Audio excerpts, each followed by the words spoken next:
Hi అండి, అందరూ ఎలా ఉన్నారు? బాగున్నారా? నేను బాగున్నానండి. ఇవాళ మీ ముందుకి నేను ఉల్లిపాయ పచ్చిపులుసు చాలా చాలా టేస్టీగా ఉంటుంది.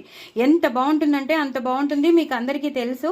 చాలామంది ఏం చేస్తారంటే ఉల్లిపాయల్ని పచ్చివే వేసేస్తారు. చింతపండు రసంలోనే ఉల్లిపాయలు పచ్చి వేసేసి పచ్చిమిరపకాయలు అవన్నీ వేసేసి చేసేస్తారు.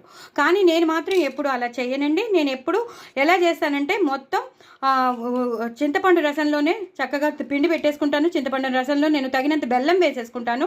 సో బెల్లం వేసేసుకున్నాక అప్పుడు ఈ పోపు, ఆవాలు, జీలకర్ర, ఎండుమిరపకాయలు, ఇంగువ అన్నీ వేసేసి చక్కగా ఉల్లిపాయలు బాగా వేయించుకుని, పచ్చిమిరపకాయలు బాగా వేయించుకుని, ఎక్కువ దట్టంగా కొత్తిమీర, కరివేపాకు వేసుకుని కొన్ని మసాలా పౌడర్స్ ఉంటాయి. ఆ మసాలా పౌడర్స్ ఏంటో నేను షార్ట్ వీడియో పంపిస్తున్నాను. ఎందుకంటే ఇందులో మాట్లాడడానికి అస్సలు టైం సరిపోదండి. చాలా తక్కువ టైం, లిమిటెడ్ టైం ఉంటుంది కదా. సో మాకు సరిపోదు. సో అవన్నీ షార్ట్ వీడియో 3 minute వీడియో కాబట్టి తప్పకుండా చూసేసుకోండి.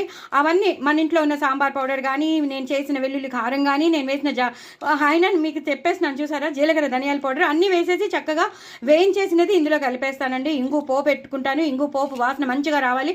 చాలా చాలా టేస్టీగా ఉంటుంది. మీరు తప్పకుండా చేసుకోండి. చాలా చాలా టేస్టీ అయినా ఉల్లిపాయ పచ్చిపులుసు అండి. ఎంత బాగుంటుంది. ఎక్కువ కొత్తిమీర మాత్రం వేసుకోవాలి, ఎక్కువ పచ్చిమిరపకాయలు వేసుకోవాలి, ఎక్కువ కరివేపాకు వేసుకోవాలి. అప్పుడే దీనికి టేస్ట్. ఎక్కువ ఉల్లిపాయలు కూడా వేసుకోవాలి. నేను ఈ మాట చేసింది ఉల్లిపాయ పచ్చిపులుసు. వంకాయ పచ్చిపులుసు చేస్తారు, రకరకాల పచ్చిపులుసు చేస్తారు, రకరకాల విధాలుగా చేస్తారు. సో నేను మాత్రం ఈ విధంగా చేస్తాను. చాలా చాలా బాగుంటుంది. తగినంత చింతపండు పులుసుకి తగినంత బెల్లం వేస్తేనే ఆ టేస్ట్ వస్తుందన్నమాట. ఇది నిలవ ఉంటుందండి. నెక్స్ట్ డేకి అయితే అద్దరిపోతుంది. చక్కగా మనం కందిపొడి చేసుకుంటాం, పప్పుల పొడి చేసుకుంటాం, కంది పచ్చడి చేసుకుంటాం. అలాంటి వాటిల్లో నంచుకొని తింటే చాలా బాగుంటుంది. అలాగే ముద్దపప్పులో కూడా ఈ వేడివేడి అన్నంలో ముద్దపప్పు కలుపుకుని, నెయ్యి కలుపుకుని, ఇలా ముద్దపప్పుని సర్కిల్ చేసుకుని అందులో ఈ పచ్చిపులుసు వేసుకుని తింటే చాలా చాలా బాగుంటుంది.